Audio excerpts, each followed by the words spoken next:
You're listening to Inside the Locker Room with Wimp and Barry Sanderson on Tide 100.9 in Tuscaloosa. Heading to Tampa. Avalanche over the Jets, 5-2 in Winnipeg. That series tied at 1 heading to Colorado. Predators over the Canucks in Vancouver, 4-1. That series tied at 1. Now heading to Nashville. Inside the Locker Room with former Crimson Tide basketball coach Wimp Sanderson and his son, former SEC and ACC assistant basketball coach Barry Sanderson. It's time to take you inside the locker room on your home for Alabama sports. Tide 100.9 and streaming on the Tide 100.9 app.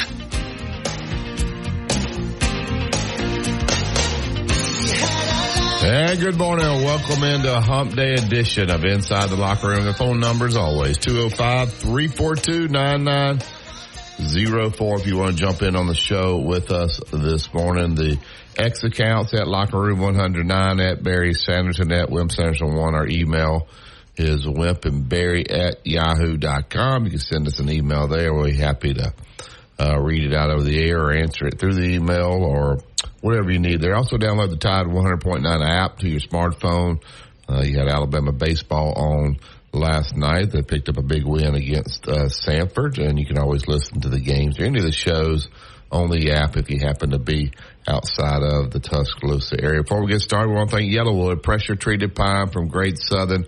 Always remember, guys, if it doesn't have the yellow tag on it, you don't want it. You're going to build a 5-star backyard, want to build that fence, that deck, that pergola, then your only choice is pressure-treated pine from Great Southern Wood. We got Justin Jones behind the glass.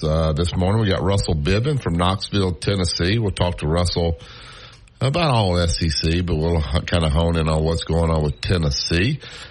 Justin will join us at the top of the hour. We'll find out what's going on in great deals out at Tuscaloosa Toyota, and then obviously Bill Cameron will be with us. I think Auburn had a couple of defensive backs go into the transfer portal. So we'll ask Bill about that. Good morning, Dad. How are you this morning? I'm doing okay. Just several quick things. The draft, of course, is tomorrow night. People are always interested in that. Not quite as much, but, because we don't have quite as many big names going in it from our area. So we'll see what happens there. But the draft will be there. Arizona State got on probation. Herb Edwards got a 5-year show cause, which is not good. My Cleveland Indians are really good. Guardians there won 18 games and way ahead in the Central Division in baseball. Braves won again last night. Georgia beat Clemson in baseball. Barry's already mentioned the Alabama game. Florida got a really good player from FAU, Florida Atlantic. Since their coach left and went to Michigan, he wanted to stay down south. Alabama recruited him, as did several other players, but Florida got him. Florida should have a pretty good team there. Mo Wagyu, I may be pronouncing that wrong, has decided that he's going to move on and be the fourth team he's going to. Alabama may have decided that themselves. You never know exactly what happened there. He wasn't averaging many minutes a game. Came into Alabama from West Virginia. So he's moving on. They probably have somebody else in mind to get in that position to start with. So we'll say as Barry mentioned, 2 defensive backs who really had, I think, some great potential. Tyler Scott and Colton Hood, young guys on Auburn's football team, looking to transfer portal. Kentucky hardly has anybody in basketball. They lost them all. Carter Knox, yesterday, or day before yesterday, said he was going to Arkansas. So they may not have liked Cal. They may be 70% against him and 30 for him. But he took the players that were on the roster, and he took the players that were committed to that roster through signing date. So they've just lost them all. I hate that for Pope Kid. He's a very good basketball coach, and I think they're making a mistake there. I think he'll be do a good job there if they just give him time. They won't give him much time, but we'll see. Outside of that, don't have a lot of news. I was going to give the NBA scores, but they were already given, and we welcome your calls. Russell's a very good guest. interested in knowing a little bit about Tennessee basketball. I'm sure he'll talk some football with us, and we've got some interesting questions to ask throughout the show. So if you have questions about our show, or not about our show, but about anything sports-wise, if we can't answer them, we'll look them up. That's it. All right, I asked both of you guys this. Justin is a younger guy. Dad and I as former coaches. Well, I guess I do still coach. I do, don't guess. Okay, so Wague's gone, Pringle's gone. Help me here. Who else? The kid, who's the kid from Texas, that they say is going to Griffin. Yeah, Griffin. Who else? Sam Walters is going to Michigan. I don't know, there's 5 or 6 of them. Same thing happened last year. Now, I would agree with that. I think Wagoo is probably a guy they brought in and said, man, look, we had you here a year. Does this eventually, though, if you keep running off guys every year, or they're leaving on their own or whatever, this eventually, I know all the fans are, well, we can get somebody better. The kid that signed with Kansas from Alabama, he's supposedly ranked top 30 guard in the country. I don't know that he's that good. Went out to Link Academy, has getting out of his scholarship with Kansas. So there's speculation if he goes, they may go get him. If they do, that guard at Auburn, he'll get real scared real fast. But does that eventually catch up to you where people start using this in recruiting, saying, don't go there, you go there 1 year? Well, I probably not, because the people are buying them and playing time. Playing time has come into play here, but playing time combined with a little more money than you're getting somewhere else is a little bit of a factor. I don't think I can't get on here and say that the coaches are hard to play for. No, I'm not saying that, but I'm saying for whatever reason, I don't go to practice and don't really have any relationship there. So I think I am surprised that a team that goes to the Final Four has that many unhappy people. Pringle should have stayed. He was getting better. That wasn't making sense there. I think the kid from Texas got money.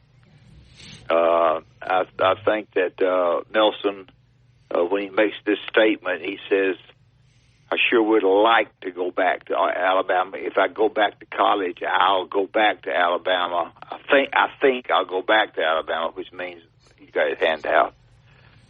So there's a little something. Maybe a little something there that whatever. But I think part of it, I think it's the combination of what I've said all the time: money and playing time. Yeah, I've got a text me saying no effect at all. That's college sports. That's not true. If that's your son, it's affecting you. And these coaches at other high schools that send players, not just here, anywhere. If a kid came in there and he left for whatever reason, the guy who just texted me said no effect, you're wrong. Because it does. It just, when guys leave that area, it affects them. It affects their parents. These parents are friends with other players at that level. These people talk. So it does affect them. Now, enough to keep you from getting the guy. Here's my next question. All right, this NIL. I'm sick of talking about NIL, but this is interesting to me. Justin, Dad, if the university starting August 1, and I'm using Alabama because we're here, can go out and start soliciting money for the players, should and can, Justin, the coaches have to give? I mean, you said, all right, how much is Kalen DeBoer putting in this pot? How much is Nick Sheridan putting in this pot? He's making $1 million. Is he going to put in? Will he put $25,000 in here? Can these coaches? Why couldn't they? If everybody else can, why does it matter where the money's coming from? Can the coaches put money in there? And should they? Can't. They can't. The reason they can't is that it would affect jealousy among parents and players. If you put money in that money, they're going to turn around and say, well, my understanding is that money went to this halfback over here that almost left. The problem that we have a rumor mill, and we have rumors among players and rumors among parents and coaches that so and so got whatever he got, and he didn't get half that. And the rumor mill's a killer. Well, they just put it in a general fund, and they don't know who it goes to. I don't know. Maybe that might work, but I think the rumor mill is rumors and gossip is a killer in the world that we live in with transfer portal, because you hear this and hear that, and they say to themselves, "Well, ain't gonna bother me. Maybe somebody else." I tell you the thing that hurt them. Sometimes if somebody looks back to go back to the school where they were, they don't get to go back. We don't ever hear anything about that. Where a guy says he wants to go to wherever, and then all of a sudden, wherever doesn't take him, and he tries to go back to where he was, and they say, "Up, full." Yeah, I mean, there's going to be some, and I don't know why these guys. I mean, the guy from Auburn, I've read all kind of quotes. I guess are real that he's talked about. Better shoot better than he talks. Yeah, he talks a little bit too much for me. But Justin, why are we not here? I think we're going to start hearing Coach say, "Man, I didn't want to leave." Coach came in there and told me I had to pack my stuff and get out of here. Man, I just made a trip all the way across. He didn't play me right. I only averaged 3 points a game. I got nowhere to go now. I can't finish my degree. I got 1 year left. They're running me out. When are we going to start hearing some of those stories, Justin? Probably any time now. Any day now, maybe this afternoon. If the university came to me and I was had the money, and I said, "All right, I'll tell you what, I'm going to put 25. I'll tell you what I'm going to do. I'll put 5% of my salary in there, but I want your coaches to do the same. I want them to put 5%. I want them to invest in this thing as well. They're making good salaries over there. So they need to invest back in the company. I'm just curious if I'm a guy like Kirby Smart to say, "Hey, take this $1 million. I don't need $11 million. I'll give $1 million back and put it in the NIL pot." Can you do that? None of us know that, whether that's a rule or not. All right, we'll take the break here. We got several phone calls coming in. Maybe they can help me with my question here. Do we expect those coaches to put some money in there as well? It can't be one way. 2 Minute Truck, they're at 1330 Martin Road East. That's where you go pick up your boxes, your packing supplies, whatever you need to make this a smooth move. Whether it's local, out of town, out of state, moving is stressful enough. Let the professionals handle it. They'll take great care of you and your stuff. Give them a call today, 205-247-5050. It's 2 Minute Truck. Movers who care. Tide 100.9 traffic. Tuscaloosa traffic now from the Townsend Nissan Traffic Center. It looks like a quiet ride into and out of T-Town this morning as we have no major accidents or breakdowns or heavy interstate backups you'll need to concern yourself with if you're traveling along 2059 from Foster's out to Cottondale. That remains a quiet ride with no big accidents or heavy backups along the way. Same story if you're traveling 69 up from Hale County this morning. With your Tuscaloosa traffic now, I'm Ray Romero. Here's what's trending on the Tuscaloosa thread. Good Wednesday morning. TPD has arrested a 12-year-old they claim is responsible for 8 recent vehicle thefts. Investigators allege he stole the vehicles between March 30th and April 21st and 3 more vehicle theft attempts between March 20th and April 3rd. He's also accused of stealing cash, a designer purse, and a Chucky doll. When you see it. More importantly, when she sees it. VentureandOsmond.com. McFarland Boulevard between Edgar's and local routes. Tide 100.9 Tuscaloosa weather. Very nice weather continues today. The sky partly to mostly sunny, the high 77. Tonight fair with the low at 55. Tomorrow the chance of a few widely scattered showers during the day. Otherwise a mixture of clouds and sunshine with a high at 80. I'm James Spann on the ABC 30B40 Weather Center on Tide 100.9. It's 55 degrees in Tuscaloosa. Alabama fans are all over the world, and we are too. Download the Tide 100.9 app right now in the App Store and Google Play, and take the Crimson Tide everywhere you go.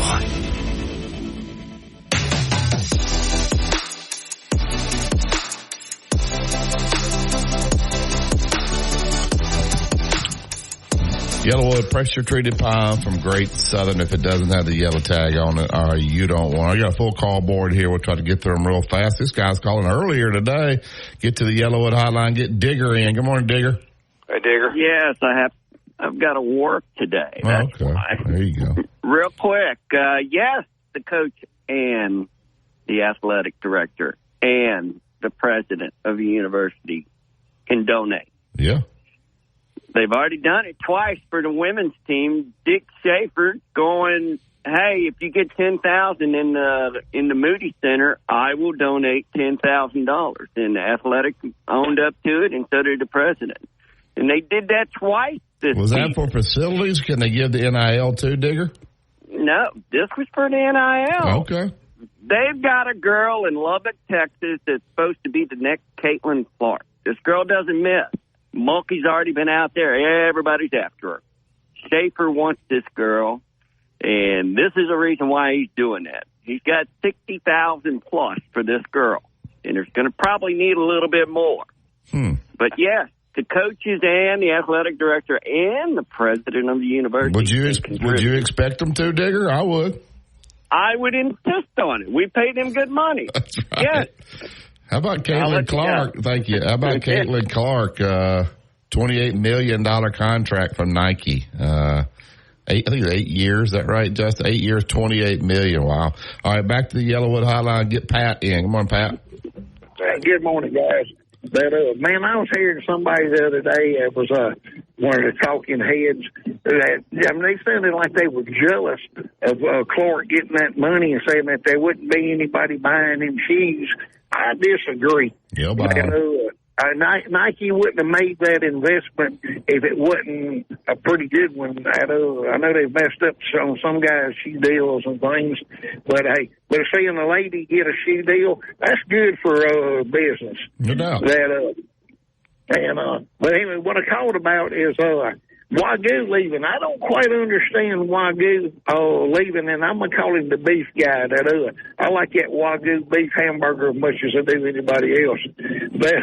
But I know it's not quite, it's Wagyu, I think, is his name. But anyway, he should have got him a deal with Wagyu beef. But that's losing a lot of size. 6'10", 2 1/4, and he needed to be 6'10", another 20 pounds. Because this off season, have we got these guys at Alabama working diligently to put beef on these boys? Yes. Because therein lies. Last year, I knew he didn't get them early enough in order to do it, and when they're running so much in basketball, it's hard to put weight on a guy, but still. We got the technology at Alabama. We ought to be able to do it. I know darn good and well we can at my house. Yeah, well, Henry Barrera, I know personally, that's Coach Oak's strength coach, one of the best in the business. Now, basketball guys are not going to add as much weight as you want, Pat, because those guys are running constantly, especially in Nate Oates' system.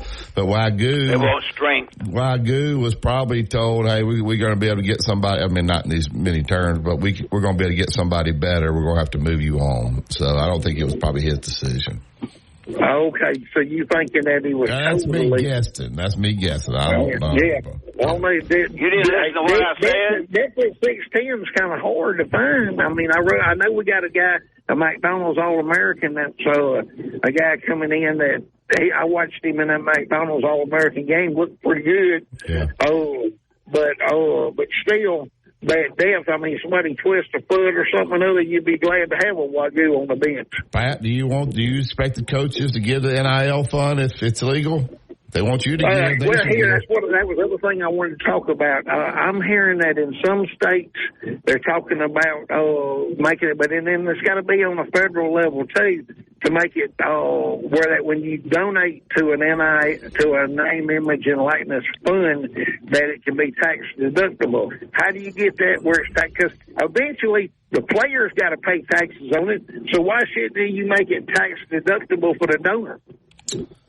I'm sure they're trying to find a way. I don't know the law on that. You got a tax account at Texas. Right now, it's not tax deductible from what I understand. Yeah. And if it was tax deductible, I mean, the guy that's making $11 million or $10 million, whatever, that I mean, for him being able to have a donation of $1 million to be tax deductible would be a big deal. No doubt. Thank you, Pat. All right, have a blessed day, guys. All right, I don't know, tax account, I got some that listen, text me, is that if I give money to an NIL, I don't think it's tax deductible, but let me know for sure, because you guys would know better. Sometimes those tax accounts can find ways, Justin. All right, get to the Yellowwood Hotline. Morning, Tom. Hey, good morning, Barry. Good morning, Coach. How's Miss Sanderson? How did surgery go? Struggling, I think. She's, when I left her last night, not great. I'm going back as soon as the show is over. Appreciate you asking. She, operating on your shoulder is a very painful thing. And I think the Dr. Kane did a good job. He stayed with, he stayed with us, let me know what was going on, but it's going to be a pretty good process. So I appreciate you asking. Yeah, we'll keep her in our prayers. That's for sure. But I wanted to call in, Barry. Listen, sometimes your question just get me more than anything I have seen. That just beat all I have ever seen. Are you saying Alabama, the parents of these players are saying, don't go to Alabama because they're going to run you off at the end of the year? Is Alabama the only team? No, I'm saying that's who we cover, Tom, and they ended up with three players coming back last year, and you've got for whatever reason I don't know the exact number, 6 leaving now. So eventually they're going to ask when a guy goes in and recruits a guy. And Alabama's in there, they're going to say, hey, be careful now. You need to find out why are all these guys. That's reality, Tom. You can say whatever you want, but if you had a son that was going somewhere and they had 12 guys leaving 2 years, you're going to do a little research and find out why. Yeah, you sure are. You're going to find out, hey, you know what? 90% of them left because they were looking for a better deal. Okay, then it won't affect you. If that's the case, it won't affect you. But it may enhance you if you feel like they got more money. All right, think about the kid that's leaving Auburn. Now he's running his mouth saying Bruce Pearl made a bunch of promises, this, that, and the other. So if you went to him and you said, should I go to Auburn, what would he say? They'd say no because I got burnt. I got burnt down there. Now, but adults have to have brains enough to realize that there's disgruntled employees every which way, and you have to logically think through some of these things yourself. So, and I think we all understand that. Coach Pearl is an old book. I don't think he's got a deceptive bone in his body based on what I can tell. But anyway, you don't think that people are going to check and it could affect you with certain kids? No, I think they're blinded by money. I think that's all going to be blinded. If you were a high school coach and you had a kid, just don't say Alabama, he went to Tennessee. And he went to, and it didn't work out, and you felt like that they didn't do something right, or they did do it right, or whatever. When Tennessee comes back in there to recruit the next one, sometimes those coaches are okay with it, and sometimes they're not. So I'm just bringing that out that people need to understand. Sometimes that can eventually affect your recruiting down the line. If every year, if you have 6 and 7 guys leaving every year, it could be a problem. Maybe it's not. Maybe you and Dad are right. It's all about money. If there's somebody that's going to give me more money and that's all it's about, then okay. But I don't know. Let's put the shoe on a different foot. Let's go down this road then. You went down that road. Sure. Let me go down this road. Okay. Let's say Coach Oates comes and he's recruiting Jack. Let's just hypothetically speaking. I know Jack's going to Auburn, and not that. Let's just say. And so you go over there and y'all have a sit down with Coach Oates, and you go, well, here's my concern right here. You had 12 kids leave in the last 2 years, and what can you tell us that we're going to be treated fairly if we need to develop a little more? Or whatever you see what I'm saying? Yeah. Aren't you going to have that conversation, Barry Sanderson? Yeah. Are you not going to have that conversation? And you're going to say, and Nate Oates is going to tell you, he'll give you a legitimate reason, and then his competitor is going to tell you the negative side. It's like when guys used to ask Dad, how many of your players graduate? You know what his answer was? Every one of them that wanted to. Some guy really wanted to get his degree. Some guy had no interest in it. So this guy didn't, but it was because he had no interest in it. We gave both of them every avenue to graduate. Tutors, check their classes. One guy wanted it, one guy didn't. So then as a parent, it's like when you go and Dad, you can comment on this. When you go recruit a kid from a certain school, and he comes to your school, Tom, and he doesn't work real hard. He doesn't play hard. He's not tough.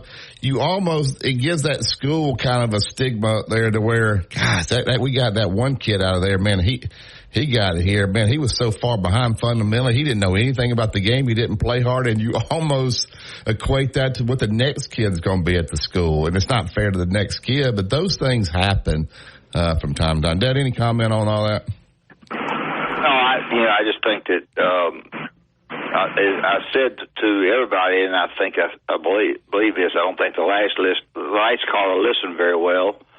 That the factor of leaving is more money, and then sometimes playing time. I think the kid from Texas left because he felt like that the guards that stayed were going to got one coming. Several that they bought coming in were going to get more money, not necessarily his dislike for whatever. If playing time comes into play some, but I think playing time and money are the two factors why people leave.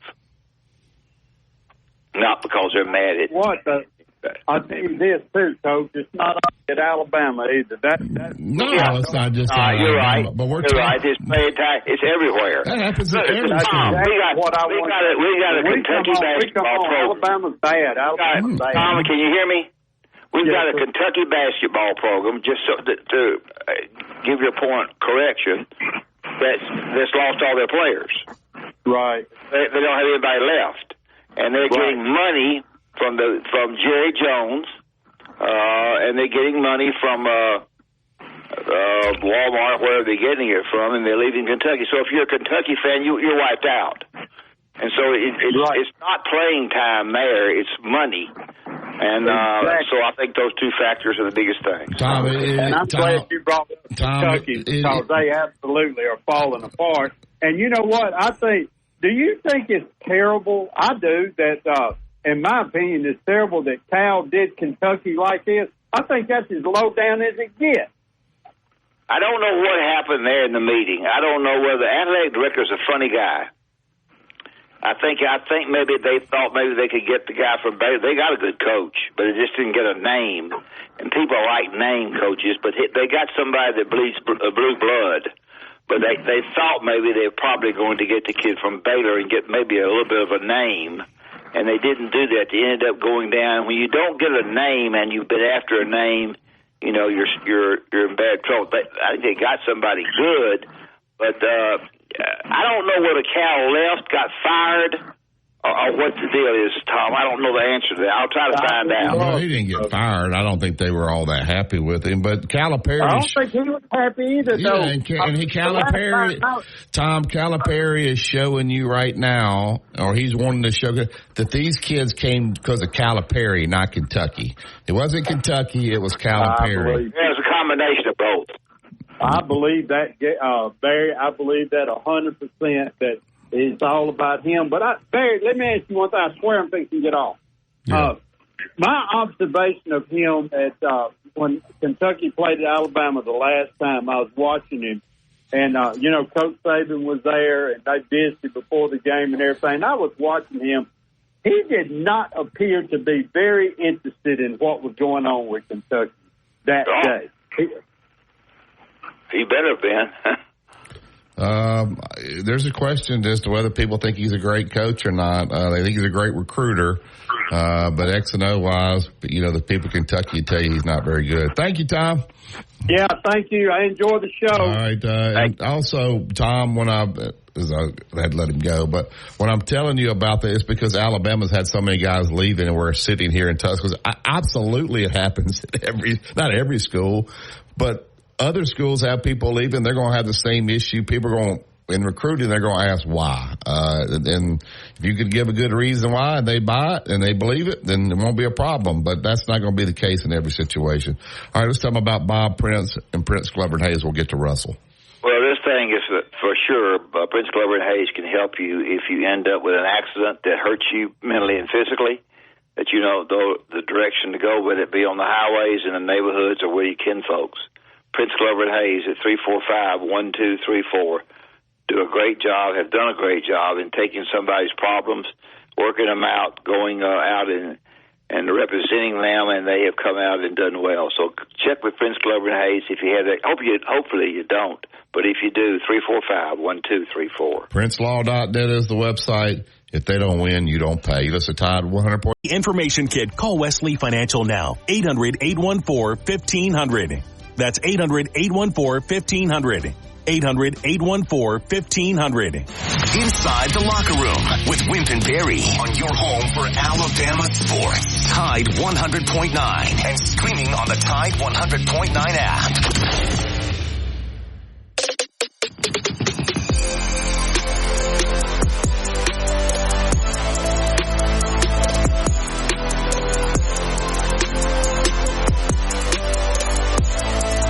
Pressure-treated pine from Great Southern Wood. If it doesn't have that yellow tag on it, then believe me, you don't want it. We go right up to Knoxville, Tennessee, and get in Russell Biven. They're beating me up over here today, Russell. You got to save me. The callers are beating me up. Tell me I'm being negative about Alabama. So, good morning. How you doing, my man?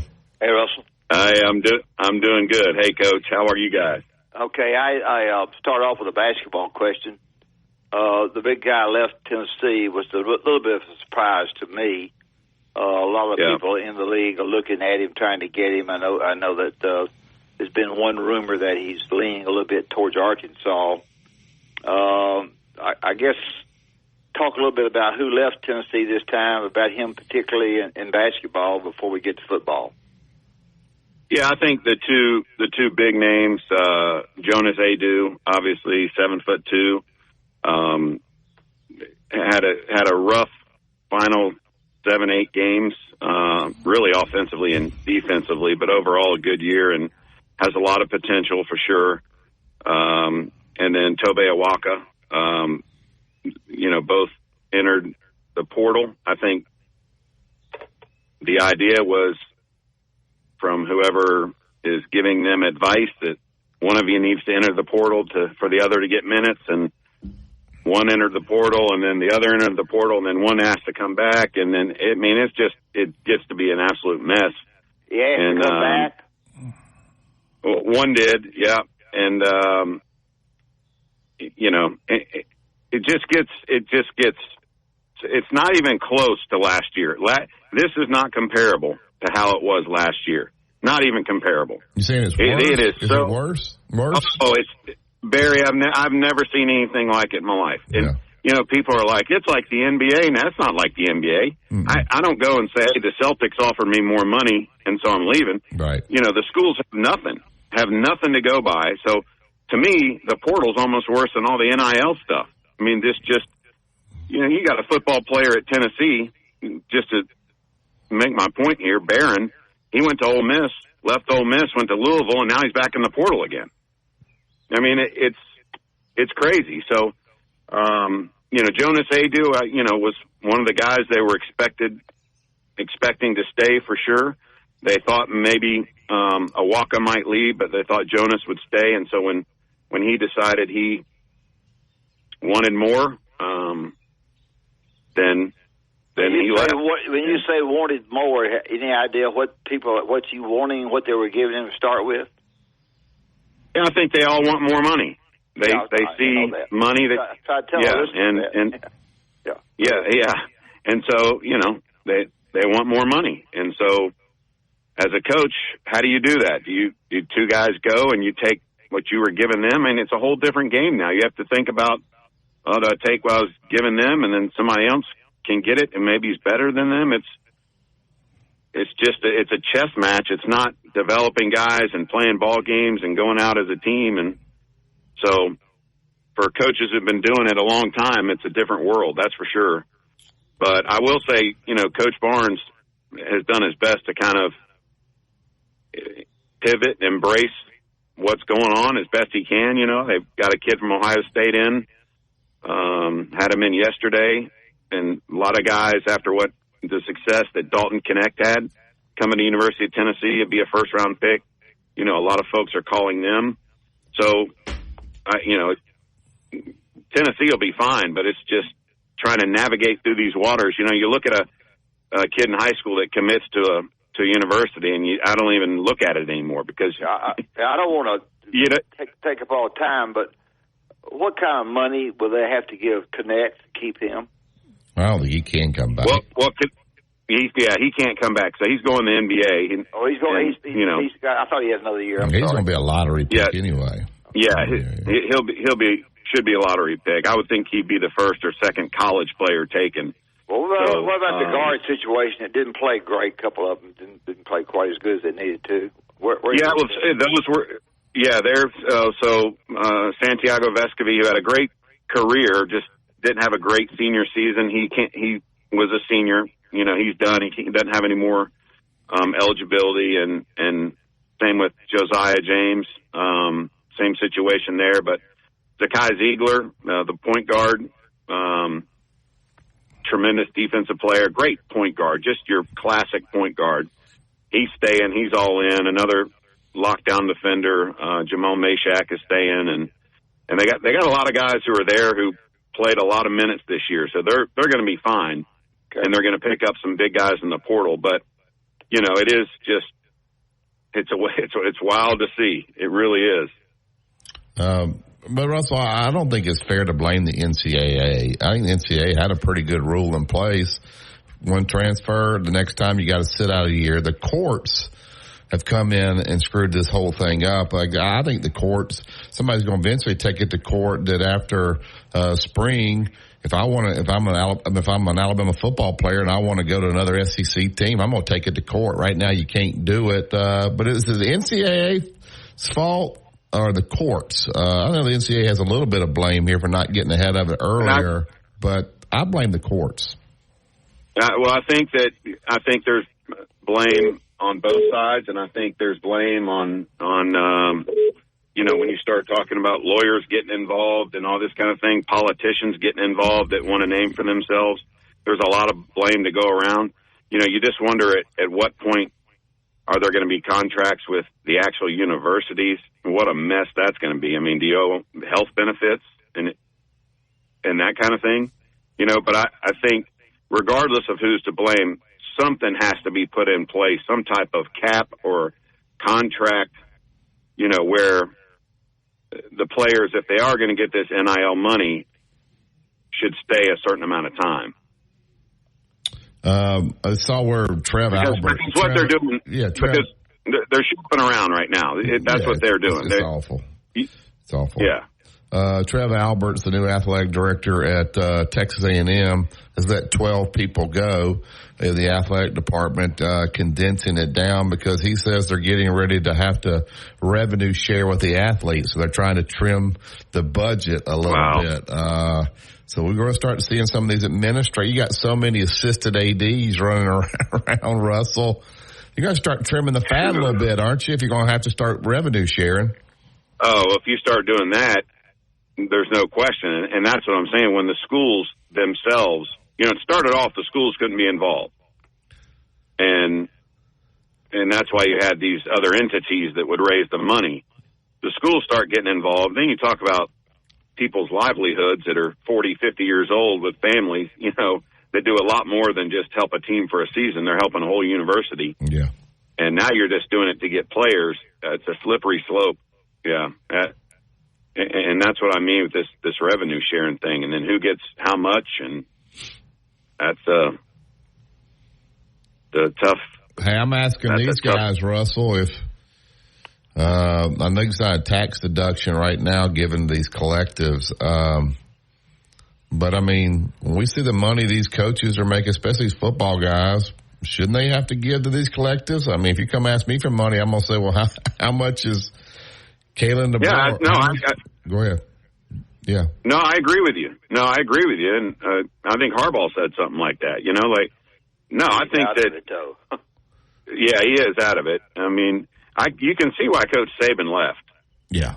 I mean, you can't, right? I mean, if you're somebody that likes to develop young men on the field and off the field, this really isn't your cup of tea anymore. Mm-mm. I mean, if you're at a high level Division I school, maybe a lower mid-major Division II type deal is still there, but not at the high level. It's just it's free agency is what it is. But yeah, I mean, if they're asking for money all the time, then they probably should be donating to that as well.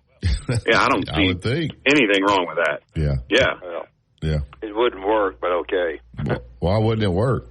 Well, it wouldn't work because I don't know if it would work. I just think maybe from an ethical standpoint, if you're always asking a nonprofit to give to your players, you're donating to it. Yeah. Yeah, I mean, you don't have to just say, I'm going to put X number of dollars in the fund. You don't know where it goes, but hey, I'm going to put it in the women's basketball fund to help them. Maybe you can't put it in your sport, but I think you got to give something if you want everybody else to. So, and I don't even think you have to let people know you're doing it, but if you're asking them all the time for money, I think you ought to be giving some. Mm-hmm. Anyway, go ahead, Deb. Football-wise, tell our listeners where they are. But it's not an East and a West anymore. I keep talking about East and West. I got to quit that. Where do they stand with an opportunity to be high and have a chance to get in the playoffs? Well, I think their chances have increased a little bit here in the last couple of days. But again, that could change today. You know, I mean, they had a defensive lineman, Jason Jenkins. He decided just one day after announcing he was going to enter the portal, you know, he's going to stay.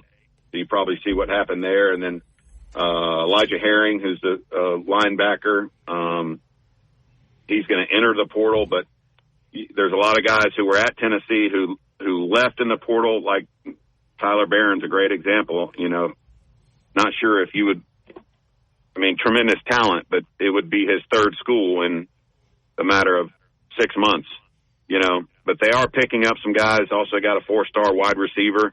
They're really excited with Nico, the quarterback. He's 6'6", and has only played in one game. It was a bowl game, but he's put on about 20, 25 pounds, and they're really excited about him. So they're trying to add pieces around him. And I think they got better with the portal. What are we going to do about Russell? Do we have to go to contracts? I honestly believe, if you'll help me push this, if you could not get any money your first year. You've said this from the get-go, and I love it. I love it. If you transfer, same thing. So if I transfer first year, no money. If you take away the money for your first year in residence at those schools, the transfers will cut in half, maybe more than that, especially at the high level. Don't you think?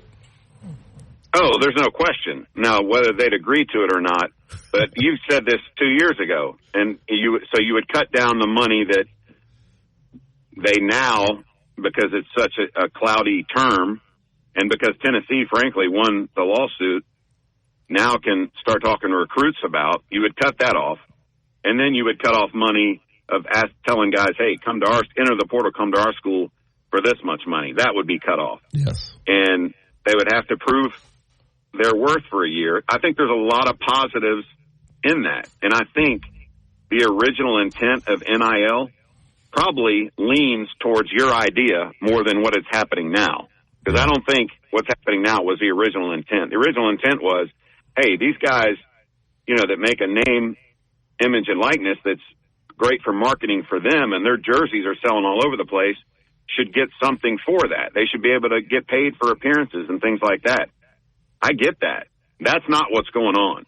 You got guys that I know of personally that are saying, I need $1 million, I'm going to so-and-so. And they're getting more than $1 million, and they go to so-and-so, Yeah. And the amount of money and I'm talking basketball, 63% of men's Division I basketball, just men, 63% are in the portal. Really? Now think about that. 63%. Really? 63%. That's what I'm telling you. It's not even close to what it was last year, and not even half those guys are going to land somewhere. I mean, it's the problem is they have these agents now, and for the most part, they're probably not looking out for the actual kid. They're looking to get them the quick money. Whereas if you stay somewhere that has great coach that has a good pedigree of getting people to the NBA, maybe you take less because your future is going to be better off. But they're looking at money right now. And for kids that are not going to the NBA, maybe that's the way to go. I don't know. But, you start getting representatives involved, and that's what's happening. No doubt about it. That's what's happening. It's NBA or NFL without contracts. Yeah. It is complete free agency, sign wherever you want to go. And that's not how any of this was intended, the portal or the NIL. No, not at all. They should have really thought through this before they put all this stuff in place, because in the end, this hurts the player. I am convinced of it. I have seen guys go to different schools because they were promised different things, and now they're not even playing at the school, and they won't know what to do if they graduate, even if they do graduate. So what happens to the kid? Well, they don't care at that point. So it hurts the player. If they're concerned about the player and the young man or young woman, they'll fix the rules to make it to where it can help the player and not hurt the player. The situation with players at Tennessee or other places, do we have a lot that have left and want to come back, and the universities won't take them back? The athletic departments don't want them back? I can't. Some of those, I think there are situations, where that has taken place, where maybe they've looked you in the eye and said, I'm staying, and then all of a sudden you're in the port. So, there's a trust that's lost there.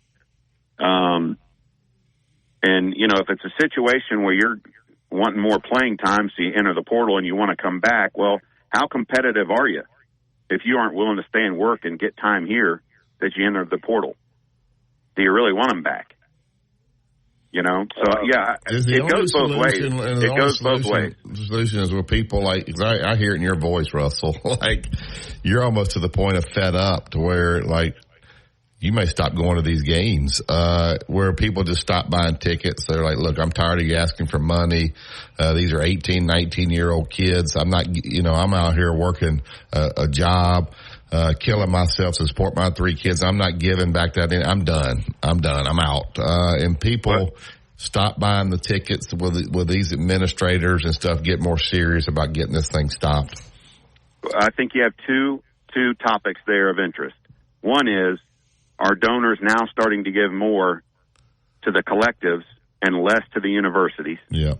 So how do they balance that? Because that can't happen. That's happening. And 2, how many people do you know stop following the pro team because they don't know who's on the team from year to year? Yeah, and they get sick of it. And you always followed them because you loved, and they follow NBA guys because they go to teams. They don't follow teams. They follow individuals. They follow LeBron wherever he goes. They follow, and is that the deal in college now? Do you know what 5 guys are going to take the floor? Do you know what 11 guys are going to take the field?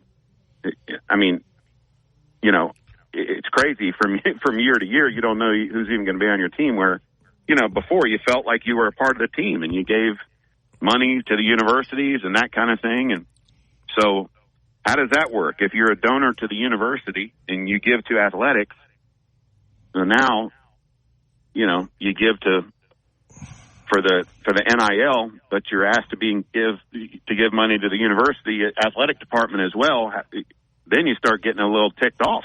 Yeah, well, the saddest part in all this, Russell, and we'll let you go, is when you do what Kentucky did, and they had all those young kids, and they lost, and they said, you got to be older to win. So what does that do? It kills the high school recruiting. Because you don't go to the high school kids anymore because everybody's saying you got to be older. You got 18-year-olds playing against 23, 24-year-olds. Get older. Yep. Let's go to the portal. And I had a pretty good high school team this year. My team won 26 games. Now, I know. There's not one college coach in the state of Alabama that called me the entire year. Now, that's a problem. Just to say, hey, you got anybody, you're winning 20, you got anybody we need? I'm talking junior college, NAIA, Division II, Division I. That's a problem. Yep. That's a problem. Big time. Yeah. And you've got great coaches. You had one down the road at UAB, assistant coach. Great coaches who are great with high school relationships. And, those guys are being asked just to recruit the portal. Yes. And how much fun is that? Mm-hmm. Or how much influence do you have in that? And so then those great guys are getting out of the game. And then eventually they're going to have to recruit the high school players to get the portal filled up again, That's right? That's right. It has to happen. But, you look at the COVID year. I mean, our son was in the middle of it. I mean, hey, we'd be offering them, but we're only doing portal right now, Yeah. So, like I say, the Division I kids, the high Division I kids are now mid-major kids. The mid-major kids are now Division II kids. Division II kids are now Division III kids. And that's why you see some of these schools that get a mid-major kid or 2 or 3 mid-major kids win at a high level is because, well, before when they were recruiting high schoolers, they were Division I kids. But now they don't have places to go. You're the best, Russell. I hear your passion, man. I appreciate you. Keep beating the drum. All right. Keep beating the drum. Hey, we're trying. Have a great day. Thank you, buddy. Thank you. All right, we'll take this break here. We appreciate Russell being on. You're listening to Tide 100.9. It's the home of Alabama Sports. Tide 100.9 traffic. Tuscaloosa traffic now from the Townsend Nissan Traffic Center. If you're traveling along southbound 69 between Middlebury Road and 15th Street, that's a 13-minute drive. Now along McFarland from Airport to Jack Warner Parkway, a 9-minute drive there, and along 2059. How many Tuscaloosa customers are searching online for your type of business? It's quick, easy, and free. Visit mylocalcustomers.com. That's mylocalcustomers.com. Tide 100.9 Tuscaloosa weather. Very nice weather continues today. The sky partly to mostly sunny, the high 77. Tonight fair with the low at 55. Tomorrow the chance of a few widely scattered showers during the day. Otherwise a mixture of clouds and sunshine with a high at 80. I'm James Spann on the ABC 3340 Weather Center on Tide 100.9. It's 57 degrees in Tuscaloosa. The best station in the state, breaking down Alabama sports. Tide 100.9 and streaming on the Tide 100.9 app.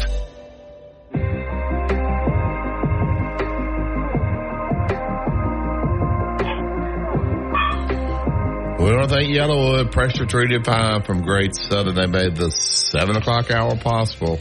Go to yellowwood.com to find the dealer that is closest to you. And always remember, when you're building that 5-star backyard, if it doesn't have that yellow tag on it, you don't want it. Take the top of the hour break. That's the Tide 100.9. It's the home of Alabama sports.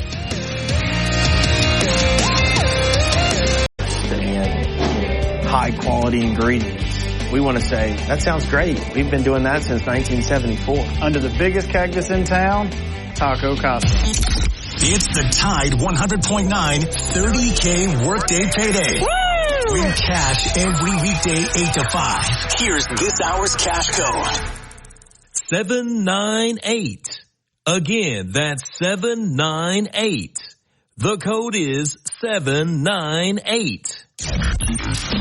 Enter that code now on the Tide 100.9 app. Click on the 30K payday button and enter the code for a chance to win $30,000. From the Fox Sports Studios in Los Angeles, here's Eddie Garcia. In the NBA playoffs, we had our first 2 road teams post wins this postseason. The Mavericks beat the Clippers in L.A. 96-93. Luka Doncic, 32 points for Dallas in the win. Kawhi Leonard did return to the lineup for L.A., but finished with just 15 points. That series is tied at 1-1. Pacers beat the Bucks in Milwaukee, 125-108. Pascal Siakam, 37 points for Indiana in the win.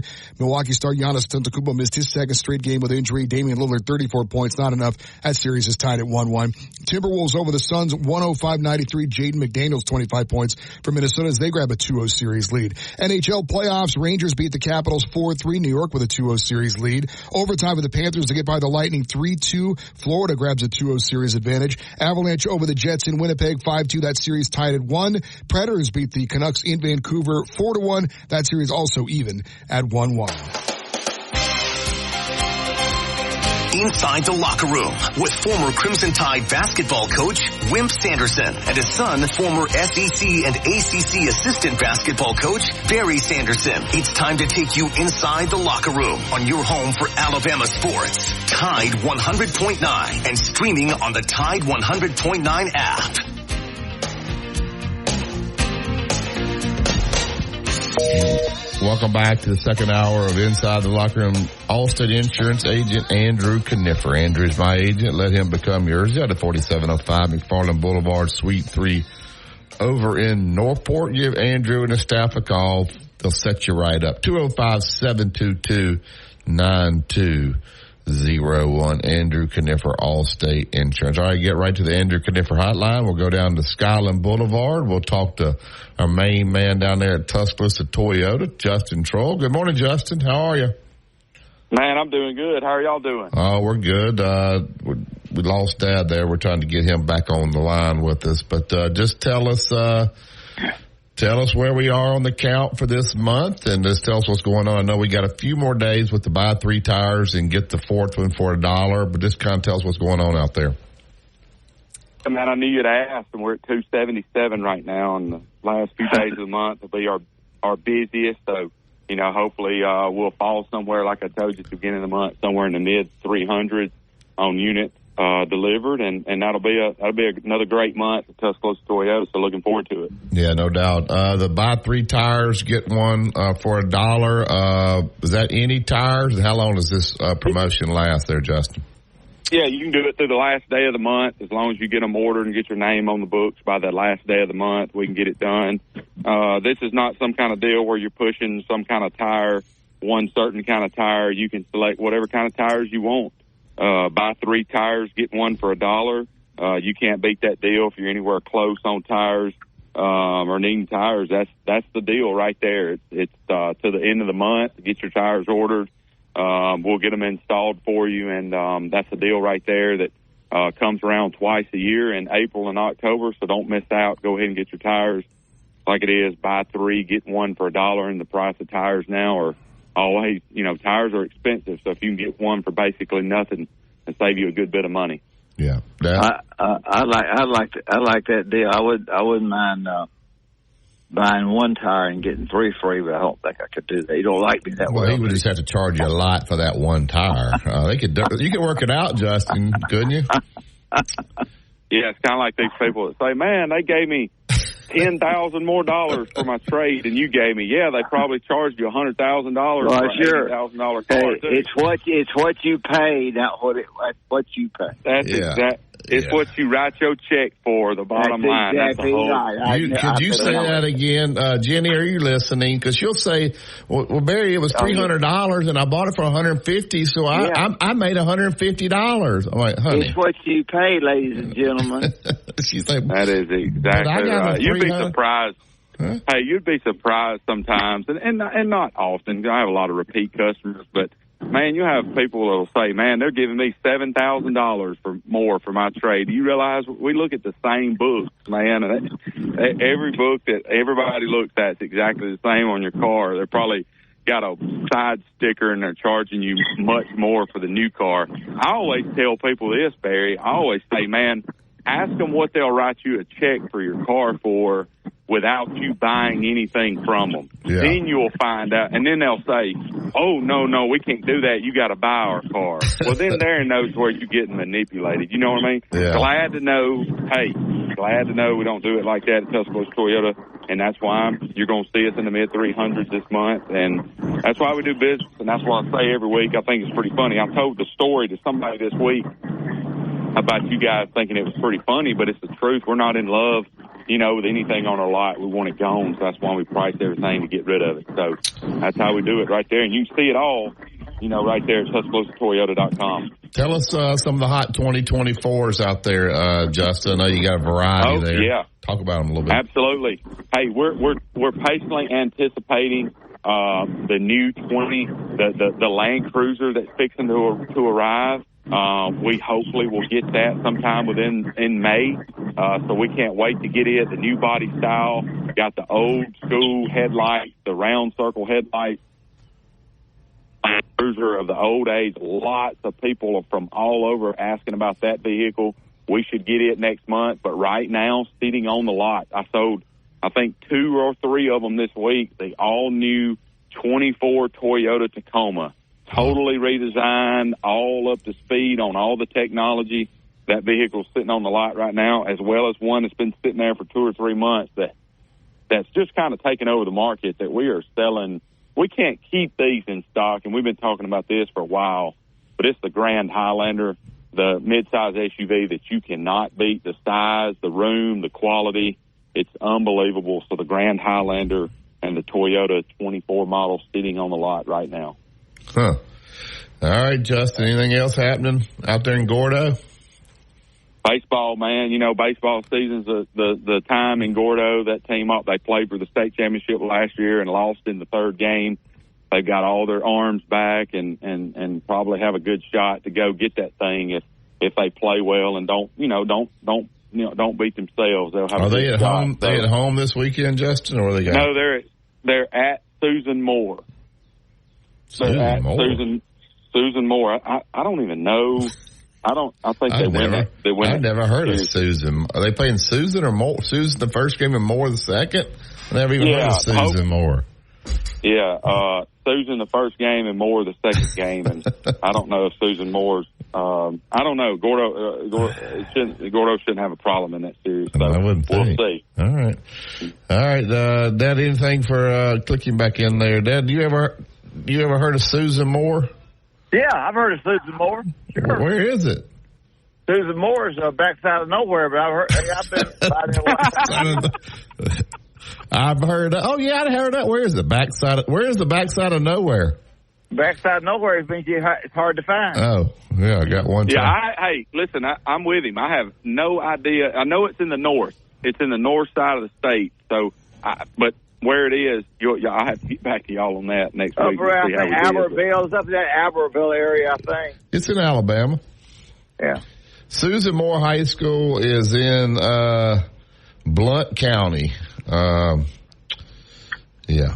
Where's Blount County? There you go, Barry. There you go. Susan Moore. I don't know where Blountville County is. Anyway, Susan's there, but Moore's not there. Where's Moore? If Susan's there, who's got a better arm, Susan or Moore? Justin. Well, they better have two of them if they got a shot in a 3-game series. Back in the day, you played a 1 game.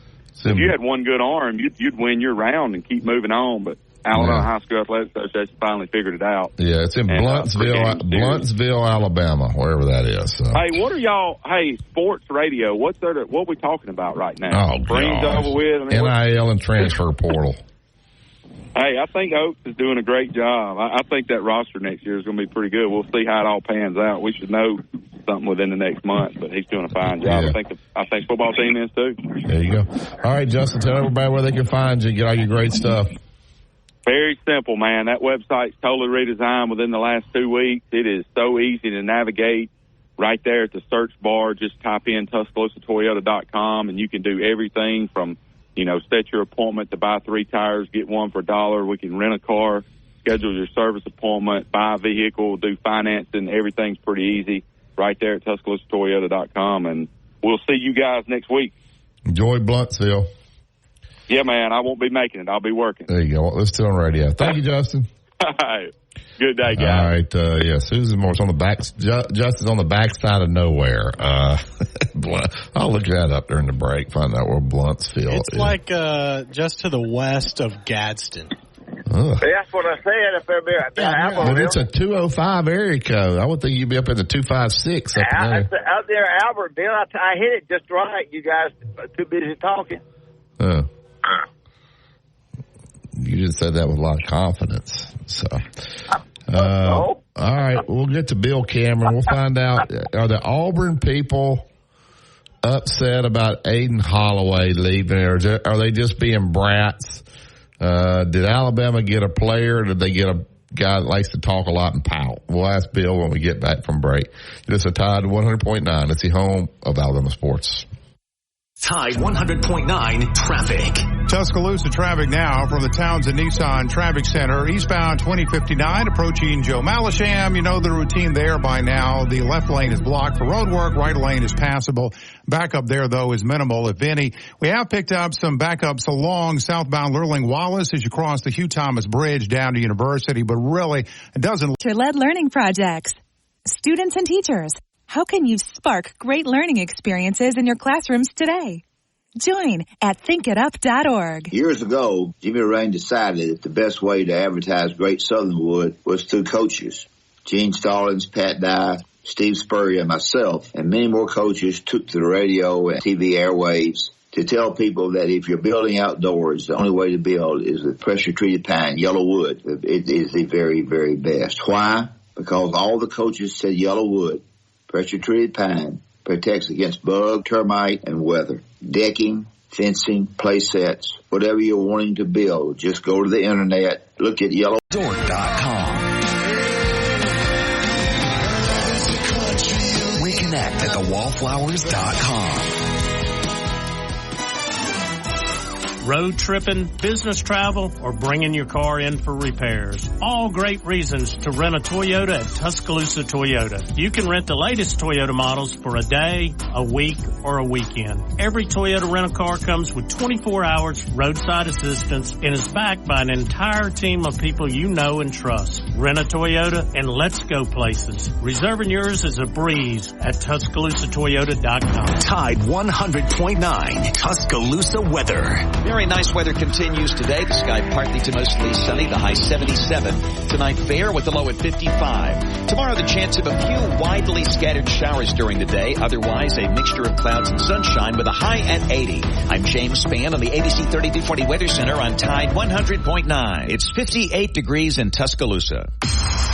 You're listening to Inside the Locker Room with Wimp and Barry, only on Tide 100.9 and streaming on the Tide 100.9 app.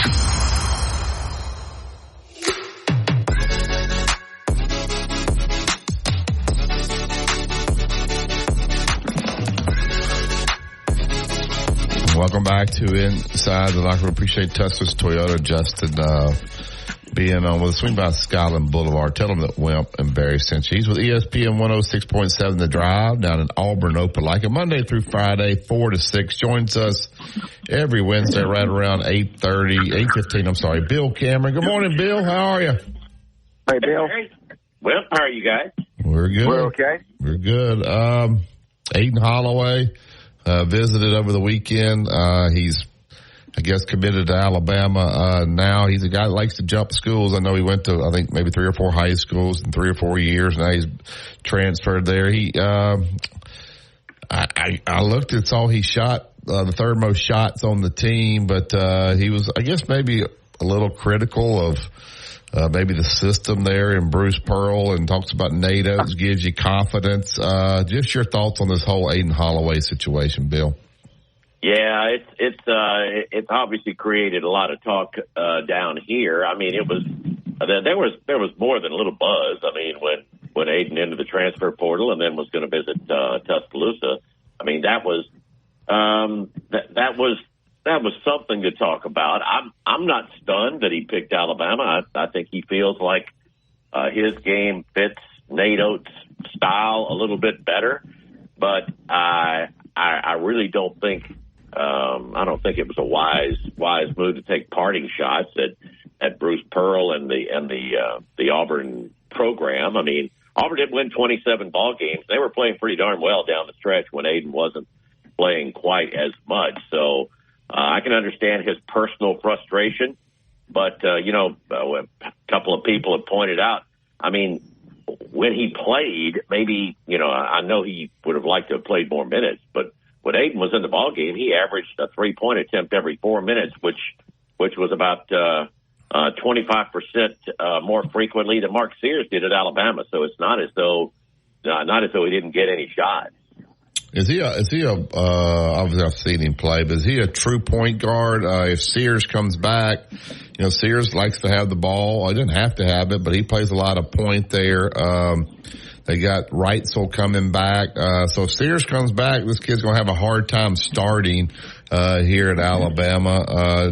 Will he be able to handle that from what you've seen in the past? Yeah, that's a really good question, and one of the things we've been wondering about it. He's a guy that is a good ball handler. He doesn't turn the ball over, but he's not a guy that keeps the ball. Or at least he didn't this past year. Maybe that's something he wants to do. I really don't know. But, I mean, it seemed like down the stretch he would get the ball into the front court, make a pass, and then the ball didn't come back to him very often, or when it did, he didn't keep it. So maybe he'd be more comfortable as a 2 guard, but it's also hard to imagine that if you're playing Sears and Holloway at the same time, you've got a really small backcourt. Yeah. I think he's probably told something as well about whether Sears is coming back. My question to you is the 2 defensive backs who are supposedly good and young.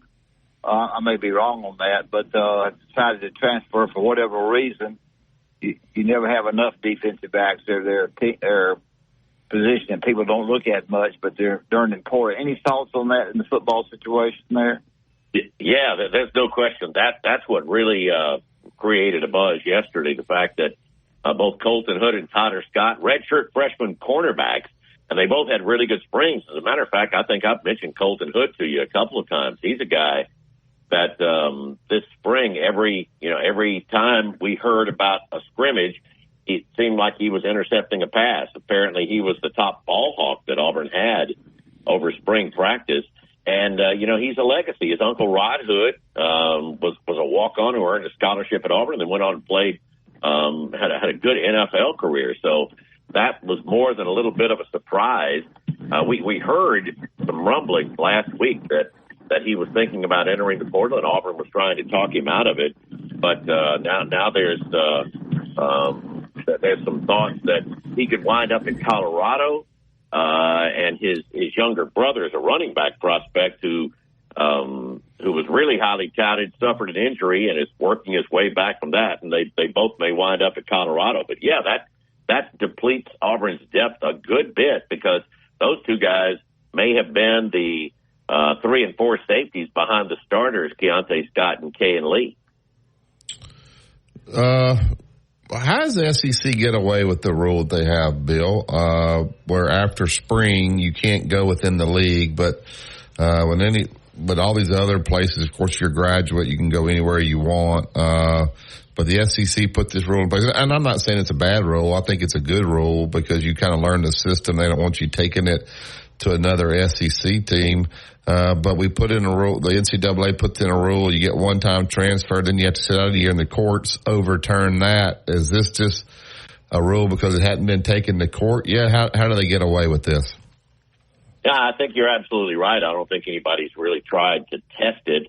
And the SEC is what it is. I mean, the members of the conference agreed to it. So I think if there was a huge problem with it from enough teams, then that might change. But no, I understand the rule. I mean,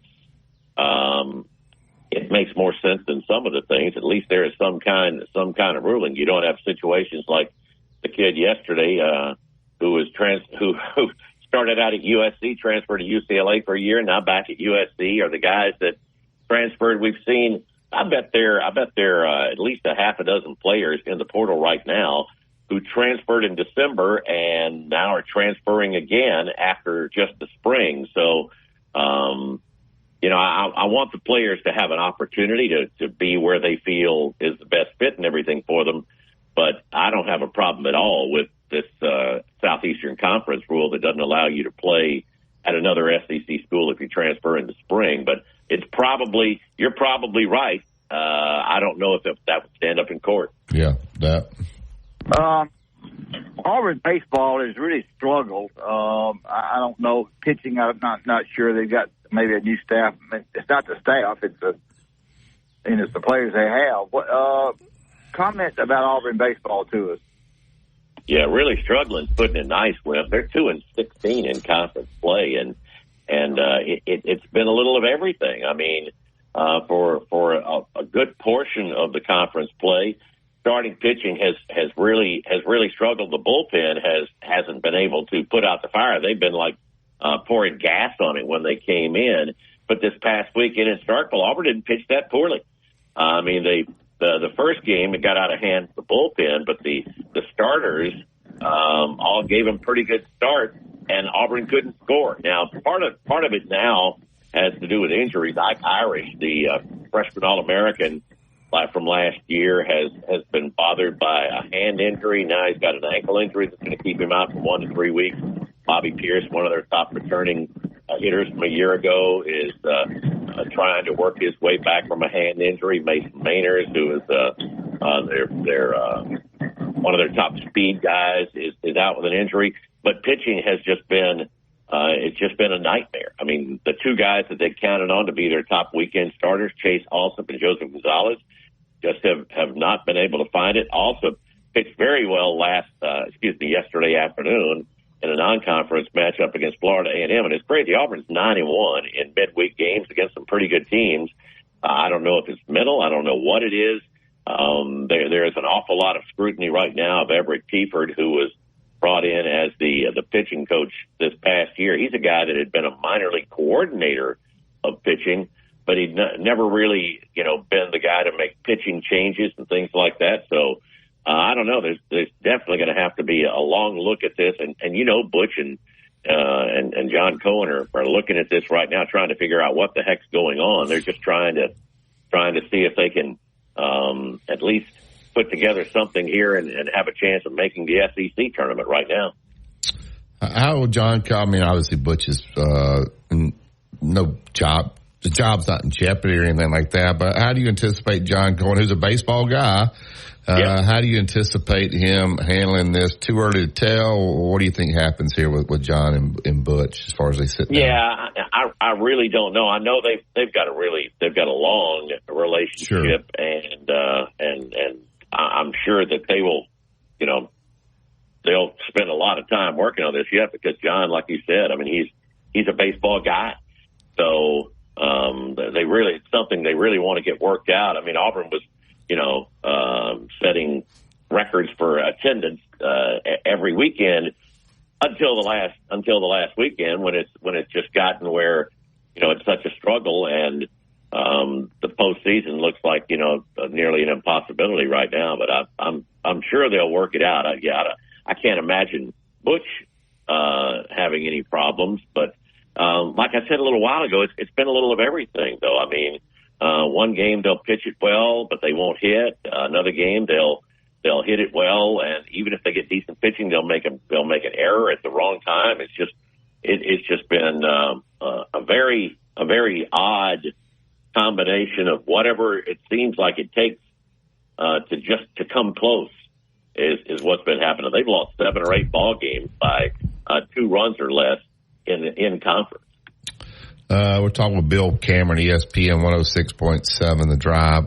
Bill, I think the new rule starting August 1, where the athletic departments can go out and negotiate with the third parties for NIL money, I think it puts a lot of pressure on these athletic departments. I would imagine, I know they want to kind of get everything in-house. So if a kid's getting NIL money, he has to show them everything that he's getting, and they can go and help him.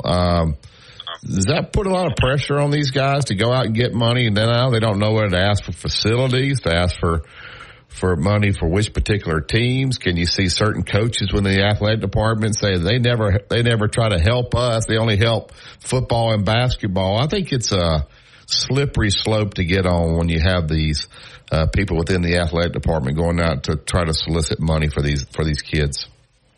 Yeah, I mean, I can see where it would make sense, and you want to at least be able to have some answers and be able to deal with some of the situations and questions that you have. But you're absolutely right. I mean, I'm really interested in what's going on there at Texas A&M after the announcement yesterday afternoon. Just as about we were going off the air. Word from that Trev Alberts is laying off 12 senior administrators there at Texas A&M, but they say it's not budget related, but it's something that they're very concerned about their future business model. Does that mean they're getting ready to? They think that they're going to have to get ready to start paying the players. They won't be able to pay some of the administrators. I really want to know, the rest of the story, if you will, the old Paul Harvey deal from what's going on there at A&M, and how that's going to relate to the Southeastern Conference and college football. I've been bringing this up today. Don't you think, Bill, if we're going to go out and ask all these people for money for putting the NIL fund, that the coaches should have to put money in there as well, especially these football and basketball guys, the amount of money that they're making? Would that be your first question? Are these coaches putting in there as well? They didn't. And you can put in the general fund, not know where it's going. But don't you think that the coaches should have to put in there as well? Well, don't you? I mean, the next question would be, wouldn't you think that the people that are being asked to put the money in there would say, well, okay, how much is coming from this person that we're paying millions of dollars? I mean, I don't make as much as the coach does. So I mean, I think that's a fair question. Yeah, that.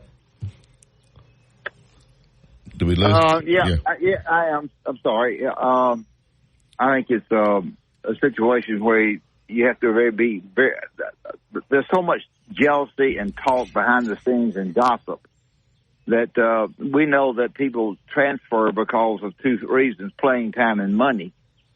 And once if you don't put it into just a fund, rather than saying so and so gave a bunch of money to the quarterback, parents, you'd be dead on that. But gossip like that kills you. And I think Barry has an idea like that. I think it'd probably be a good idea. It'd be hard to administer and be darn sure that I don't go to your school because I hear he's giving this guy the quarterback I'm a quarterback. I'm not coming there. It's a lot of gossip behind the scenes, Bill. Yeah, it is, and I don't know if we could ever be completely transparent, but I do think that's one of the things when there's talk about players becoming employees, that there'd be more at least of a sort of a salary scale, if you will, that might make it a little bit easier if we do get to that point. That's been one of the positive, or one of the things when we talk about the possibility of players being employees, that might at least be able to keep that sort of thing from happening from concerns. Because look, I mean, it's a fact. It's human nature. Everybody always is curious what other people that they're working with are making, and nobody's happy when they find out somebody they feel like is making more than they are, and they deserve to make at least that much. Yeah. Be pretty interesting next year when Alabama comes to Auburn and plays. I think he asked for a pretty rude welcoming back, right? And if you're going to criticize, then I guess he'll be fine with it. But I imagine the jungle will be jumping next year when Alabama comes down there. They're already counting down the days. I mean, seriously. I mean, Alan Flanagan got a bit of a razzing, but it wasn't as hostile, I guarantee you, as what Aiden's going to see next year when he comes in. I'm sure he's not concerned about that, but I think it'll probably be as hostile every time he touches the ball as he's ever seen.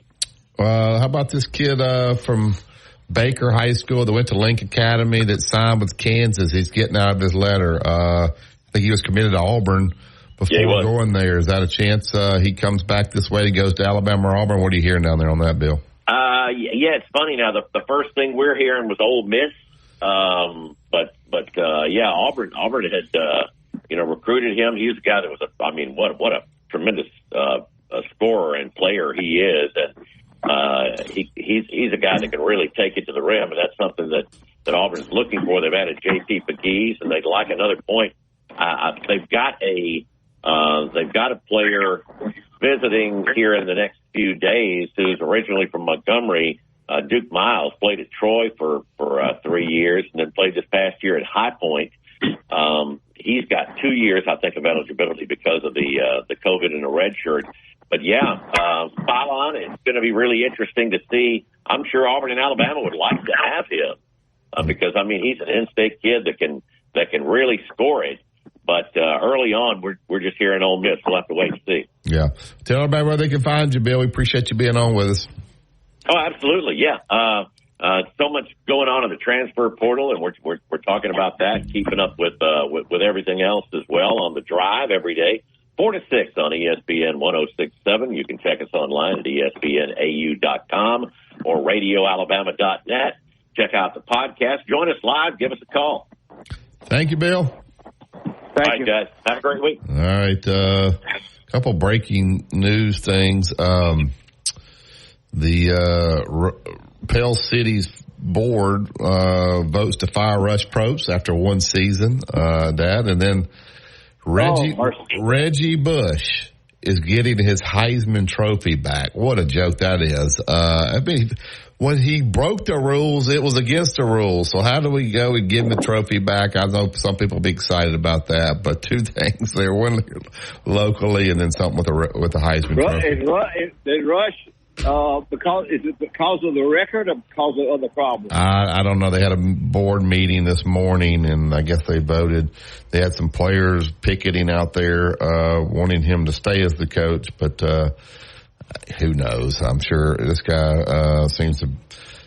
He's a lightning rod for sure everywhere he goes. All right, let's take the break here. We got a couple phone calls holding. Dial us up 205-342-9904. Let's talk about Bryant Bank before we get to break. Well, Bryant Bank's an outstanding bank, and a bank that has 4 locations in Tuscaloosa, which is big. They have locations everywhere. Throughout the state of Alabama. They're a homegrown bank, a bank that will know your know your name, know what you're doing, and certainly will be glad to help you in every way they possibly can. Bryant Bank, I've been with for a number of years, and they're terrific people. The one thing about them is that they've got bankers that can know the deal, understand the deal, online banking around the clock. If you have fraud attempts during any period of time, they will be on top of that to be darn sure that your money is safe. Bryant Bank is absolutely an outstanding bank. Hope you go by there and tell us you heard it on inside the locker room and be a part of Bryant Bank. For money and Mesrano. If it has a logo on it, call me. 205-800-8000. This report is sponsored by Unbound.org. Follow the Crimson Tide on their journey to another national championship. Touchdown, Alabama! On your home for Alabama sports. Tide 100.9 and streaming on the Tide 100.9 app.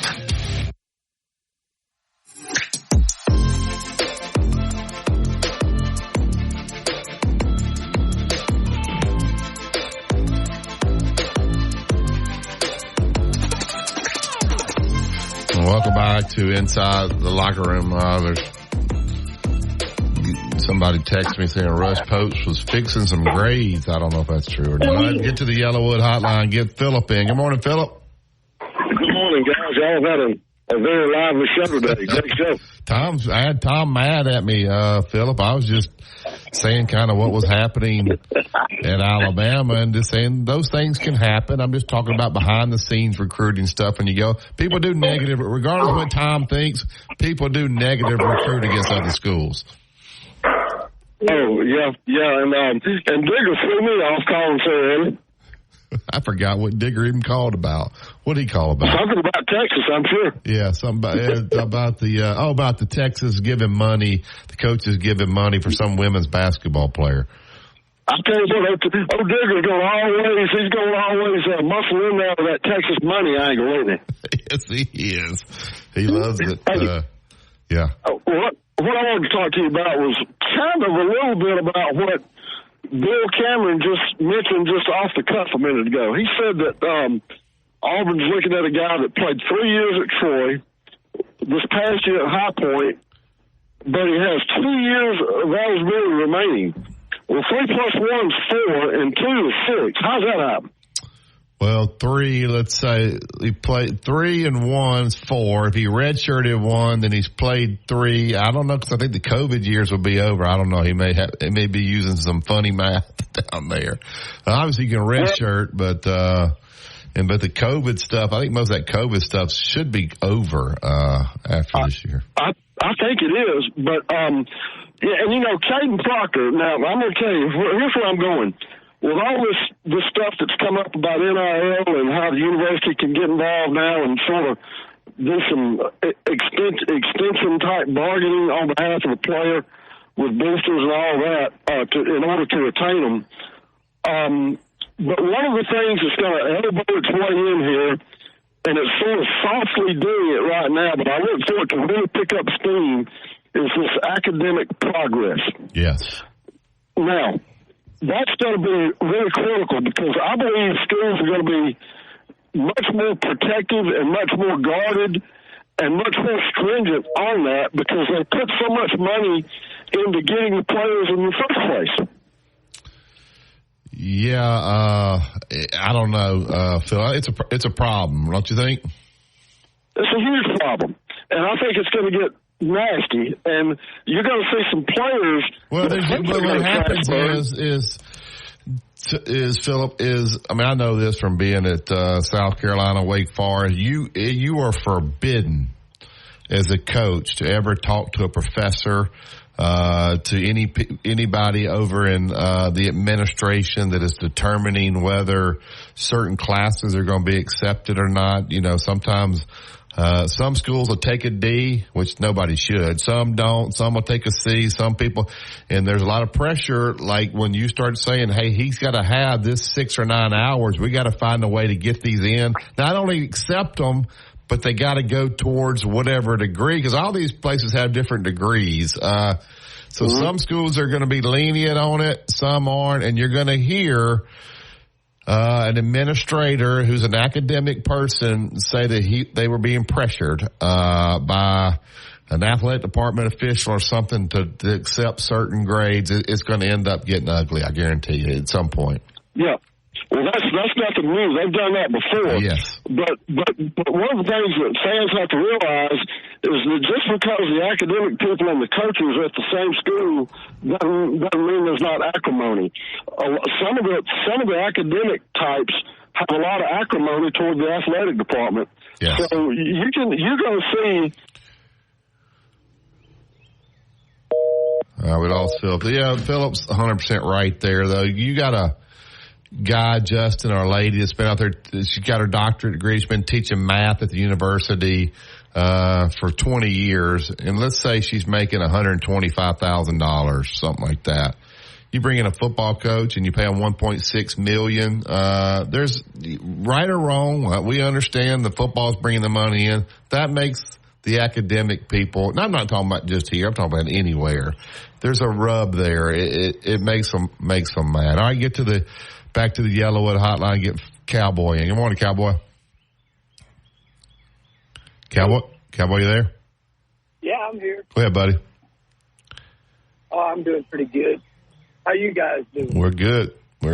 How are you? Did mother's surgery go good yesterday and your son? Jax went good. He was able to go in there and get it cleaned up, and he actually starts rehab this morning at 9:30. It's amazing how fast they get them going with rehab. My mom being, a little bit older, she had a little bit more extensive deal, had to have almost a new shoulder put in. She's obviously staying a couple nights there in the hospital. Someone ride up there after the show and see her. I was with her yesterday, and just take it a little bit longer to recover. But the doctor said she should start feeling a lot better because her shoulder was completely out of socket, and she had 3 broken bones in there. So they got all that fixed up in there for her. So hopefully she'll start feeling better in the next few days. Yeah, well, I hope so. That's good news. Yeah. Well, I know everybody wants to keep complaining about the NIL and this and that. It just is what it is. Nothing you can do about it. The horse is out of the barn, You're not going back. So it's just a 1-year team. It's like you get a team this year and you trade your baseball cards or your football cards and whatever it is for you guys the next year. It's a version of fantasy football. This is my team now. We'll got to make it better. All right, so let me ask you this, Cowboy. If you bought a jersey and it had Nelson on there, you got your basketball jersey, and let's say Nelson, not Nelson, that's a bad example. The kid, what's the other kid from Texas that's leaving? Rylan Griffin. He's got Griffin on the back. He transfers. Let's say he does go to Kansas. Can you wear that Griffin jersey anymore around here, or you just got to put that one up? And go get. Well, you got to put it up. You probably got to put it up. But, Barry, I learned something living out here in Dallas 15 years or so ago. If you want a professional jersey because college sports is professional now. If you want a jersey, buy the team jersey and don't get a name on it, because players go and come all the time. The only jersey you should buy is somebody like Troy Aikman. You know, he's going to be he's the Cowboy for life, get his Hall of Fame jersey, whatever. Or players that Tom Brady. You know, he played at New England 20 years. I remember I bought a Tom Brady jersey back in the early teen years. You know, Tua, or, you know, Miami or whatever. But, you know, Alabama, you know, we didn't wear names on the back of the jersey. So you had 22 could represent Johnny Musso, Mark Ingram, Najee Harris or whatever.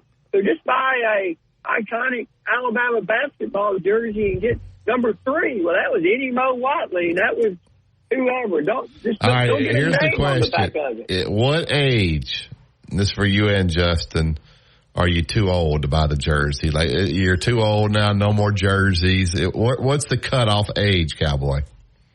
Well, I don't know. There's people older than me wear hockey jerseys to hockey games. That don't make it right. You know, it's whatever you like. You know, okay, so you don't have a cutoff age. You're fine if you're 70 years old and you go buy a jersey. You're okay with it. Justin, you got an age? You might want to hang it up in your sports room and put it in the frame. I think once you've graduated from college, because you're in college, you want to put the jersey on and go to the game, I'm all right with it. But once you graduated, I think you've graduated from the jersey. Justin, am I wrong about this? Yeah, come on. You can wear a jersey however old you are. There you go. Support your team. There you go. So, all right. Anything else, Cowboy? Well, that's about it. It's like, you know, the SEC baseball's warming up. Who you like this year to kind of break away in the league besides, I guess, Arkansas? Well, you know, Texas A&M can really hit. I went out and watched 2 of those games, actually the doubleheader last Friday, and they can pound the baseball. They just don't pitch it as good as Arkansas. But I'd be careful about Tennessee, too. They went up to Kentucky, and I think they won 2 out of 3. I know they won the last game up there, but Tennessee can really swing the bats as well. So, I'm surprised LSU's doing so poorly. Obviously, Auburn's doing very poorly. Mississippi State's turning it around a little bit. I think they're 10-8, but it should be a good tournament up there in Hoover. It's always a fun event to go to. Did Alabama make the tournament? Oh, yeah. They're going to make the tournament. Yeah. Definitely. Good. Thank you, Cowboy. All right. Thank you. Take care, buddy. All right. Some news really quick, Barry, on the Rush Probe situation. Apparently they voted 3-2, wasn't it? 3-2. But then I guess they needed a second motion for it to pass. Yeah. They didn't get it. So Rush Probst is still the head coach at Pell City. Oh, so then AL.com was wrong. That was AL.com reporting what I'm reading here. Well, they reported that he was out. So now they're reporting he's back? He's back. He's back. He was out, and now he's back. Guy's got nine lives. All right, let's get back to Philip. Let him finish up his phone call. Hey, Philip. I'm so sorry. I'm in a rural part of Georgia driving, and that's all right, I'm sorry I lost you. But all I was going to say is Cowboys said, you know, the horse is out of the barn on NIL and all that, but it is. But the horse has got to be able to make grades now. And I think you're just going to see that becoming more of a factor. We thought it was forgotten about. I did. We've all talked about it on this show. We thought academics was over with. It's elbowing its way back in, and it's going to be an issue. Thank you. Yeah, I agree with you. Appreciate it, Philip. See y'all. All right, we'll take a break here. We got one more phone call. Hold. You guys want to jump in? 205-342-9904. You listen to Tide 100.9 is the home of Alabama sports. Tide 100.9 traffic. Tuscaloosa traffic now from the Townsend Nissan Traffic Center. We have picked up an accident on northbound 359 at the 15th Street Stillman College exit. Partial blockage of the right lane, but it's really not causing any real backup there. We're also still seeing the road work that you've come to know and love. This is on eastbound 2059 before Joe Malisham. Left lane is blocked. Right lane is passable. But again, there's very little backup through the area. With your Tuscaloosa traffic now, I'm Ray Romero. Go inside the Alabama Crimson Tide with the Gary Harris Show. Hey, everybody, it's Gary Harris. Coming up Wednesday morning at 9 a.m. on the Gary Harris Show. The NFL Draft is a day away, and we'll continue to preview Alabama's prospects for Thursday night and beyond up in Detroit. Also, the portal for football and basketball will have the latest. We'll take your phone calls and have some great sense for your business. Go to townsquarelocal.com for a free demo of the Townsquare Business Management Platform. Visit townsquarelocal.com. That's townsquarelocal.com. Tide 100.9 Tuscaloosa weather. Very nice weather continues today. The sky partly to mostly sunny. The high 77. Tonight fair with the low at 55. Tomorrow the chance of a few widely scattered showers during the day. Otherwise a mixture of clouds and sunshine with a high at 80. I'm James Spann on the ABC 3340 Weather Center on Tide 100.9. It's 59 degrees in Tuscaloosa. Two-time state champion and two-time NIT champion Barry Sanderson breaks down the latest in sports on Inside the Locker Room on Tide 100.9.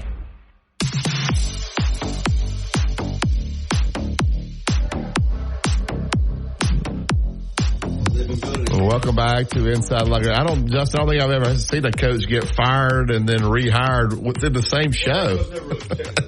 Yes. Well, Gary said, well, they reported his fired. They said he let his wife go, and then now they're coming back and said they didn't have I don't know, whatever. It's weird. All right, but it will never work out, obviously, because there's people there to get you. I'm not saying he doesn't deserve it, or he does deserve it. I have no clue. I get to the Yellowwood hotline. We'll get Tom back in. Good morning, Tom. Hey, Barry, you mean to tell me you're shocked about AL.Dumb being wrong about something? I don't know if they were wrong, if that was a 3-2 vote, but I don't know. I mean, they make all kind of mistakes. You ever read them? They make mistakes all the time. They're so stupid. Well, there was a mistake today because they had it out that he was out and his wife was out, and now they're saying they didn't. It was 3-2. They needed someone to second it, and it didn't happen. So I don't know. But at the end of the day, I think it'll be hard for him to be back. They'll find a loophole to get him if they want. If they want to get you, they'll get you, Tom. Yeah, well, if you're not wanted, I mean, doesn't that tell you something? Sure. Let me ask you this.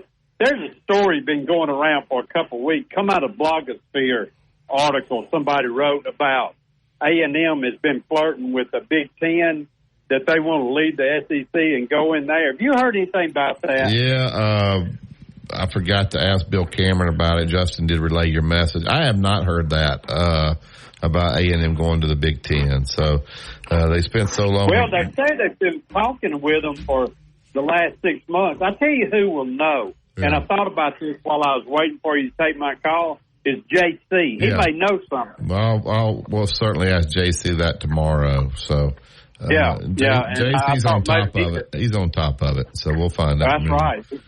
He's like we are. He loves gossip. We do love some gossip. It's not true. We just make it up around here. So thank you, Tom. All right, bye. All right, that's it. All right, wow. So now AL.com's reporting, they're updating their article now. Not, I think, from what you said there. Pell City votes to retain Rush Popes in continuous meetings. So I guess the 3-2 vote came to let him go. So then AL.com jumped out there and wrote an article, and then they kept going. And then I guess they didn't figure there was any way for him to stay there. But who knows? But he didn't. He was if he goes 1-9 again, Justin, that get you for that. I'm not saying that his fault. He may not have any players there at Pell City because you got to have the Jimmies and the Joes. All right, that's it for today's show. We'll get out of here. We appreciate Russell Biven, who joined us in the first hour. Obviously, we just had Bill Cameron with the Auburn report, and a lot of those guys down there weren't real happy. They weren't worried about Aiden Holloway leaving, but I think the stuff that he said to the media will make it for quite a game when they go down there, when Alabama goes down there next year. So that should be fun. All right, you listen to Tide 100.9. It's the home of Alabama sports. Have a great day, everybody.